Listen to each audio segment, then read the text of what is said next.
Okay, star docents, now that you know all about vectors, let's see how we would implement that in Python. So what we've got here is we have a vector class that we've written in Python. We're going to use the math package, so we want to import math here. Alright.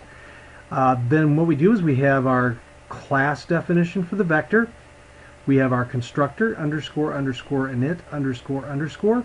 And what we're going to do is we're going to create this as a more generalized three-dimensional vector, and it's going to have default values. So if you only specify x and y, it will default z to 0. So we can use this in either 2-space, 1-space, 2-space, or 3-space.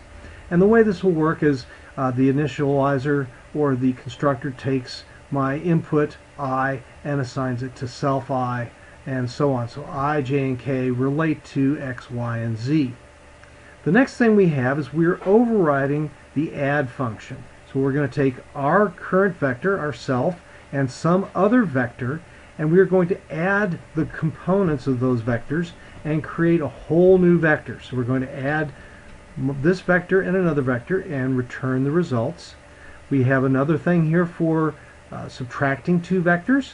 Again, and the way these will be implemented, if I have a vector instance of A and a vector instance of B, and then I wanted to get the result into C, I would simply say C is equal to A plus B, or C is equal to A minus B.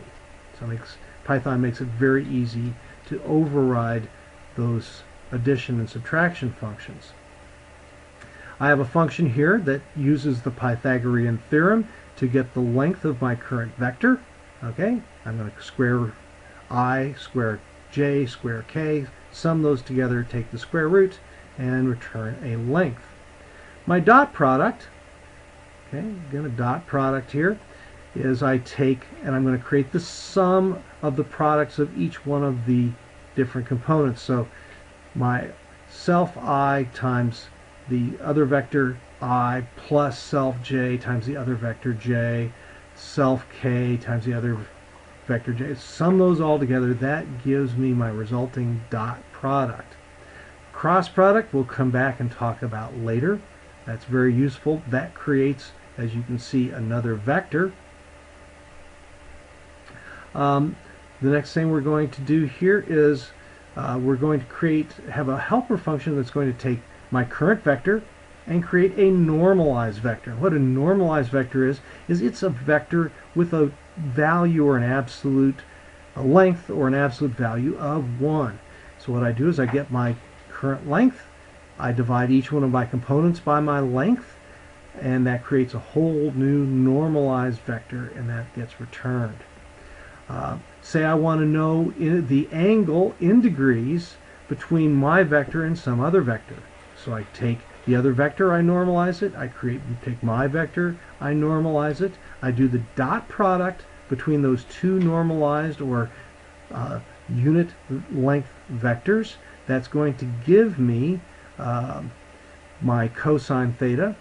I turn around and take that value, run it through the inverse cosine function. That gives me theta in radians, but I want this in degrees, so I'm going to take theta, turn it into degrees, and so that will give me my degrees back as a result of this helper function. Set xy, this is again another helper function that we're going to do in 2-space. When we're talking about projectile motion in 2-space, I'm going to specify an angle, typically an angle above the horizon, or an elevation angle, and a length of the vector. Maybe if this is a cannon, that might be the muzzle velocity of the projectile. So k gets set to 0. I convert my angle into radians. I turn around and create a whole new vector with the appropriate angle and length.